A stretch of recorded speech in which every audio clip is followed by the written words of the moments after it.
बहू कभी बेटी नहीं बन सकती। काजल अपने माता-पिता की पहली संतान है। काजल एकदम सीधी सरल लड़की है। काजल की शादी बड़े धूमधाम से अमन के साथ हुई। वैसे अमन की एक बड़ी बहन है सुरेखा, जो कि शादीशुदा और अपने ससुराल में बहुत खुश थी। ससुराल में काजल ने कदम रखते हुए पाया कि सास सुषमा बड़ी ही कड़क स्वभाव की थी और यहाँ पर इन्हीं का दबदबा है। पूरे घर में इन्हीं की चलती। अमन जी, ननद जी और ससुर जी भी इनसे डरते। शादी के 1 हफ्ते के भीतर सारे कार्यक्रम हो जाने के बाद सभी मेहमान धीरे-धीरे जा रहे थे। अब सिर्फ ननद सुरेखा और 2-3 मेहमान को छोड़कर सभी मेहमान जा चुके थे। आज काजल और अमन को मंदिर ले जाने की तैयारियां चल रही थी। काजल, जल्दी से तैयार हो जाओ। आज तुम्हारी और अमन के लिए एक पूजा रखवाई है मंदिर में। तभी ननद सुरेखा ने कहा, हाँ भाभी, चलिए मैं आपको तैयार कर देती हूँ। इतने अच्छे से तैयार करूंगी कि सभी देखते ही रह जाएंगे। ठीक है दीदी, काजल ने कहा। अरे बेटा, अमन तुम भी तैयार हो जाओ, तुम्हें भी तो जाना है मंदिर। सुषमा जी ने कहा। अरे मम्मी, मैं तो पहले से ही तैयार हूँ। वैसे भी आप औरतों को ही तैयार होने की ज़्यादा जरूरत पड़ती है। मजाक मजाक में अमन ने कहा। तभी काजल ने हंसते हुए कहा, हाँ, यह सही कह रहे हैं। यह तो बिना तैयार हुए भी अच्छे लगते हैं। देख लो भैया, भाभी क्या कह रही है। अभी से वो आपकी साइड लेने लगी। मुझे तो डर लग रहा है कि इस घर में मेरी जगह ही नहीं बचेगी। सुरेखा चिढ़ाते हुए कह रही थी। तभी सुषमा जी ने कहा, अरे ऐसा क्यों कहती। तुम बेटी हो और बेटी की जगह तो हमेशा ही घर में रहती है, चाहे वो पराए घर की भी क्यों न हो जाए। अच्छा अच्छा, बस जाओ जल्दी, काजल बहू तैयार हो जाओ। कुछ ही देर बाद सुरेखा काजल को तैयार कर देती है। भाभी, सच में मैंने आपको बहुत सुंदर तैयार किया है। तभी सास सुषमा वहां आ जाती है। अरे बेटी, यह कैसा तैयार किया है, पागल हो गई है क्या। नई बहू है, यूं सबको अपना चेहरा थोड़ी ना दिखाती रहेगी। अरे मम्मी, अब किस जमाने में जी रही है। आजकल ये सब चलता है और कौन घूंघट आज के जमाने में निकालता है। सुरेखा ने माँ को समझाते हुए कहा, मुझे नहीं पता कहाँ क्या चल रहा है। मुझे तो बस इतना पता है कि इस घर में यह सब नहीं चलेगा। इतने लोग वहां पर मौजूद रहेंगे और मैं सबको काजल का चेहरा नहीं दिखाना चाहती। इसे मेरी बहू को नजर लग जाएगी। काजल को यह सब कुछ अटपटा सा लगा, मगर अभी तो नई बहू बनकर आई है इस घर में, इसलिए उसने कुछ भी नहीं कहा। घूंघट कर रेखा और घर के सभी लोग मंदिर के लिए रवाना हो जाते हैं। मंदिर में पूजा हो जाने के बाद सभी लोग घर वापस लौट आते हैं। अगले दिन जो 2-3 मेहमान थे, वह लोग भी जाने लगते हैं। सबके जाने की तैयारियां होने लगती है। इसी बीच सास सुषमा बहू काजल को समझाती है, बहू, अभी सभी रिश्तेदार जाने वाले हैं। जाते वक्त सबके पैर छूना और आशीर्वाद लेना ना भूलना। रहे कि सिर से पल्लू मत हटने देना। जी मम्मी जी, काजल ने कहा। मेहमानों के जाते वक्त काजल सबके पैर छूने लगती है। इसी बीच उसका सिर पर से पल्लू गिर जाता है। यह सब देख रही सास सुषमा काजल को बीच में ही टोक देती है। मेहमानों में से एक बुआ आखिर कह देती है, अरे सुषमा भाभी, आजकल की बहुएं कहाँ पल्लू वल्लू रहती है। ना ले कोई, मेरी बहू तो लेगी। अगर ना लेगी तो मैं हूं ना सिखाने के लिए। मेरी बेटी भी नहीं लेती अपने ससुराल में। बुआ ने कहा, अरे बहू बेटी में तो जमीन आसमान का फर्क होता है। और दीदी, आप यह सब कहकर मेरे घर में आग मत लगाइए। अरे भाभी, आप तो पूरा ही मान गई। मैं तो सिर्फ यह कह रही हूँ कि ज्यादा कंट्रोल करने से बहुएं हाथ से निकल जाती है। सास सुषमा का मकसद सिर्फ यही था कि नई आई बहू को वो अपने पंजे में दबाकर रखेगी, जिससे उनका दबदबा बना रहेगा। अगली सुबह ही सुषमा बहू काजल को जगाने उसके कमरे में जाती है और जोर जोर से कमरे का दरवाजा खटखटाती है। अरे काजल बहू, उठी कि नहीं। यह कोई सोने का वक्त है। अपने मायके में भी यूं ही सोई रहती हो। चलो उठो, नाश्ता बनाओ। अरे मम्मी, यह सुबह सुबह क्यों चिल्ला रही हो, अमन ने कहा। तभी शोर सुनकर काजल नहा धोकर बाथरूम से निकल गई। मम्मी जी, आपने बुलाया। हाँ चलो जाओ, सबके लिए नाश्ता बना दो। तभी अमन बोला, मम्मी इतनी जल्दी आप काजल को रसोई घर के कामों में लगवा दोगी। कम से कम 15 दिन तो उसको आराम करने देते। वैसे भी यह एक रिवाज होता है कि जब तक नई बहू के हाथों की मेहंदी नहीं उतरती तब तक उससे काम नहीं करवाया जाता है। अरे तुझे बड़ा इन सब के बारे में पता है, तू मुंह बंद कर। और हमारे घर में ऐसी कोई रीति रिवाज नहीं है। और जब मैं भी शादी करके आई थी तो तुम्हारी दादी ने भी मुझे दूसरे दिन ही रसोई में लगवा दिया था। अरे मम्मी, वो तो 30 साल पुरानी बात है। आपको आज के ज़माने के अनुसार चलना पड़ेगा, अमन ने कहा। अरे बस बस, तुम्हारी इस बहसबाजी में हम सब भूखे ही रह जाएंगे। चलो चलो नीचे चलो बहू। काजल नीचे जाकर सबके लिए नाश्ता तैयार करती है। अब पूरा परिवार नाश्ता के लिए मौजूद रहता है। सभी को बारी बारी से नाश्ता परोसने के बाद सुषमा तपाक से कहती है, बहू अभी तुम मत खाना, क्योंकि जब तक घर के बड़े नहीं खा लेते, इस घर की बहू नहीं खाती है।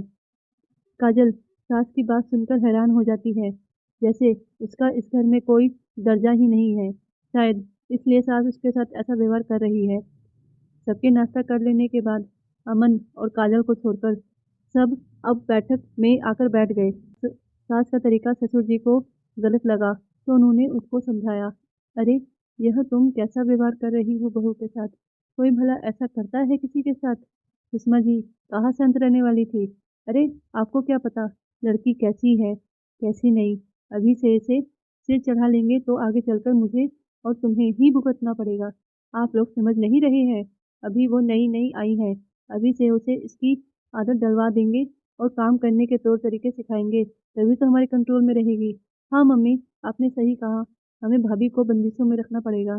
ससुर और ननद भी सास से सहमत हो गए। काजल का सब कुछ शांति से सह लेना ही इन्हीं चीज़ों को बढ़ावा दे रहा था। धीरे धीरे कुछ समय और गुजरने लगा। ननद सुरेखा अपने ससुराल जाने की तैयारियां करने लगी। मम्मी, आप मेरे सामान रखने में मेरी मदद कर दीजिए, क्योंकि आपके दामाद मुझे लेने आ रहे हैं। अब भैया की शादी भी हो गई और कुछ महीने काजल भाभी के साथ भी बिता लिए। अब आती ही रहूंगी। हाँ हाँ बेटा, मैं कह देती हूँ काजल को, वो तुम्हारी कपड़े रखवाने में मदद कर देगी। और वो बहू को आवाज देने लगी, अरे काजल यहाँ आओ, कहाँ छुपी पड़ी हो। काजल आवाज सुनकर नीचे आती है। जी मम्मी जी। अरे काजल, एक काम करो, जो तुम्हें अपने मायके से साड़ियाँ मिली है ना, उनमें से 5 महंगी वाली अच्छी अच्छी साड़ियाँ निकाल दो, क्योंकि तुम्हारी ननद मायके जा रही है। अब उसकी सास को तो कुछ तो दिखाना पड़ेगा ना। पर मम्मी जी, साड़ियाँ तो आपके पास है, अच्छी वाली। जो कुछ मेरे पास है उन्हें तो मैं पहनती हूँ। अरे अब तुम्हारे पास जुबान भी आ गया है। तभी बात को काटते हुए ननद कहने लगी, अरे मम्मी, जाने दीजिए।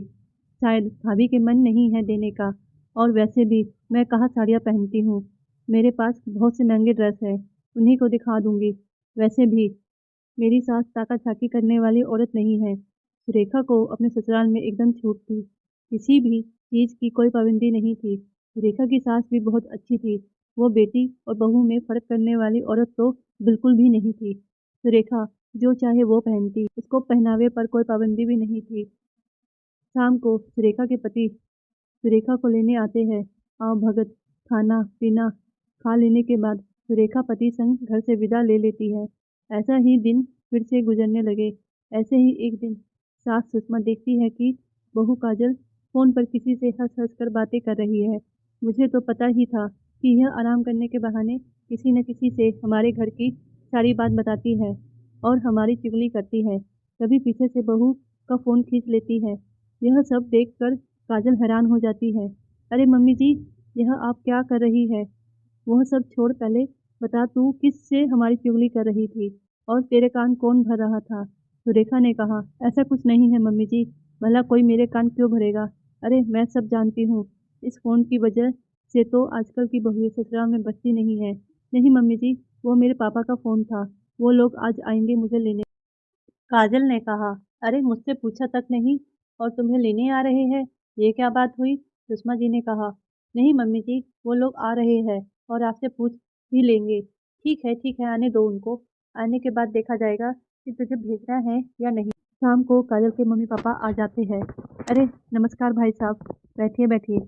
अरे जाओ काजल, जाओ चाय पानी का बंदोबस्त करो। काजल उठकर रसोई घर में चली जाती है।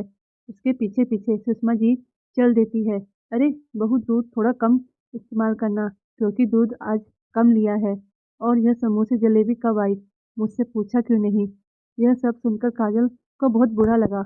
जहाँ तक बात उनके ऊपर आती है तो ठीक, पर आज सास अपने हद से ज्यादा बढ़ गई थी। आज उससे रहा न गया, तो उसने जवाब दिया, क्यों मम्मी जी? अभी आपके दामाद जी आए थे तो आपने तो उनमें कोई कटौती नहीं करी। तरह तरह के पकवान बनाए मुझसे, और आज आपको दूध और समोसे आंखों में गर रहे हैं। आज पहली बार काजल के मुंह से अपने खिलाफ सुनकर सुषमा जी हक्की बक्की से रह गई। वो तो बहू, मैं तो इसलिए कह रही थी कि मुझसे पूछ लेती। जब सुषमा को कोई जवाब ना सूझा तो वो बैठक में जाकर बैठ गई। काजल के पिताजी ने कहा, समधन जी, हम अपनी बिटिया रानी को अपने साथ ले जाना चाहते हैं कुछ दिनों के लिए। ठीक है, आप काजल को ले जा सकते हैं कुछ हफ्ते के लिए। अब बेटे की शादी किया है, बहू को मायके रखने के लिए तो नहीं ना। सारे पैकिंग करने के बाद काजल अपने माता पिता के साथ अपने मायके चली जाती है। ठीक एक हफ्ते बाद सुषमा जी अमन को अपने ससुराल भेज देती है बहू को लाने के लिए। मन मारकर काजल वापस ससुराल आ जाती है। ससुराल आकर सास के व्यवहार से परेशान होकर काजल एक दिन इसकी शिकायत अमन से करती है। देखो, आपकी मम्मी से मैं परेशान हो चुकी हूँ।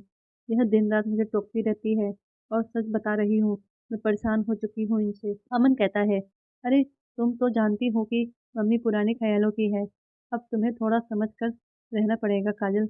मम्मी से तो नहीं कह सकता कि आप बदल जाओ, मगर मैं तुमसे कह सकता हूँ कि तुम थोड़ा-सा एडजस्ट कर लो। कुछ दिनों बाद सास सुषमा ने घर में सत्यनारायण की पूजा का आयोजन किया था। सिर्फ घरवाले ही मौजूद थे, जिसमें सुरेखा, दामाद जी और उनके मम्मी-पापा और काजल के माता-पिता शामिल थे। सुषमा जी ने काजल को सुबह 4 बजे ही उठा दिया और सारी पूजा की जिम्मेदारी उसके ऊपर ही डाली थी।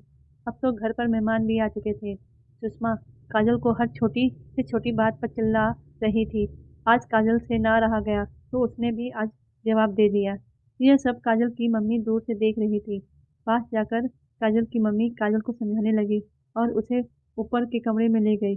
यह सब देखकर सुषमा जी बहुत ही क्रोधित हो चुकी थी। जब सत्यनारायण की पूजा समाप्त हो गई, तब सुषमा जी काजल की माँ से शिकायत करने लगी। समधन जी, जरा अपनी बेटी को सिखाइए, यह कोई तरीका होता है सबके सामने। काजल ने मुझे उल्टा जवाब दिया। मैंने तो सिर्फ उसे उसका बहुधर्म बताया। काजल से आज ना रहा गया। उसने भी कह दिया कि मम्मी जी, यह बात गलत है। आप बहू और बेटी में बहुत फ़र्क करती हैं। अरे, मैं कौन सा फ़र्क करती हूँ? फ़र्क तो ऊपर वाले ने बनाया है और मेरी बेटी की बराबरी कभी नहीं कर सकती। हाँ भाभी, आपने आज मम्मी के साथ बहुत गलत किया। आप माफ़ी माँगो। चलो मम्मी यहाँ से। काजल का सब्र का बाँध आज टूट चुका था। कहीं न कहीं बेटी की बेदर्दी माँ से सहन ना हो पाई और वह उसे लेकर अपने घर चली गई। अब सुषमा जी कहने लगी, भला बताओ मैंने क्या गलती की? बहू को बेटी बनाकर रखेंगे तो यही हमारे बुढ़ापे में दुर्गति करेगी। मैं तो शुरुआत से ही सिर पर चढ़ाकर बाद में पछताना नहीं चाहती। चाहे कुछ भी कह लो, बेटी बेटी ही रहेगी, बहू बहू ही रहेगी। ये सब बातें सुरेखा की सास भी सुन रही थी। कहीं न कहीं उन्हें भी समझन सुषमा की बातें सही लगने लगी। कहीं सुरेखा भी मेरी दी हुई छूट का फ़ायदा ना उठा ले। चलो सुरेखा, अब टाइम हो गया है, चलो घर चलते हैं। अगले दिन से ही वो सुरेखा के साथ वैसा ही व्यवहार करती थी, जैसे सुषमा जी काजल के साथ करती थी। अब हर वक़्त सुरेखा की सास सुरेखा के सिर पर ही रहती। सुरेखा इन सब से तंग आने लगी। एक दिन उसने इसकी शिकायत माँ सुषमा से की। मम्मी, कुछ कीजिए वरना मैं इस घर में नहीं रहूंगी। जब बात बेटी पर आई तो सुषमा से रहा न गया और वह दूसरे दिन ही उसके मायके पहुंच गई। समधन जी, मेरी बेटी से कुछ गलती हो गई है क्या? नहीं, नहीं तो। पहले मैं इसको बेटी की तरह रखती थी, मगर आपको देखकर मुझे समझ आया कि बहू कभी बेटी नहीं बन सकती। पर क्या समधन जी, आप भी अपनी बहू के साथ ऐसा ही करती हैं। आपको क्यों गलत लग रहा है? मुझे काजल ने सब कुछ बता दिया था। सुषमा जी को अपनी गलती का एहसास तो हो ही रहा था कि जैसा वो दूसरे के साथ करेगी, उसके साथ भी वैसा ही होगा। अगले ही दिन वो काजल के घर पहुंचकर उससे माफ़ी मांगी और अपने साथ उसे घर ले आई।